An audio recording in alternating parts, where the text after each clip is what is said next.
കടവത്ത് തോണിയടുത്തപ്പോൾ പെണ്ണിന്റെ കവിളത്ത് മഴവില്ലിൻ നിഴലാട്ടം, കവിളത്ത് മഴവില്ലിൻ നിഴലാട്ടം.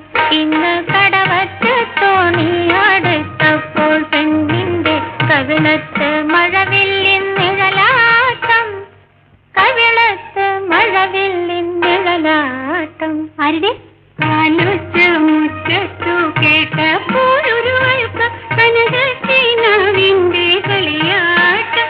ഇന്ന് കാലൊച്ച് മുറ്റത്തു കേട്ടപ്പോഴൊരു വഴുക്ക കനകശീനാവിന്റെ കളിയാട്ടം, കനകശീനാവിന്റെ കളിയാട്ടം. എനിക്കോ? കടവ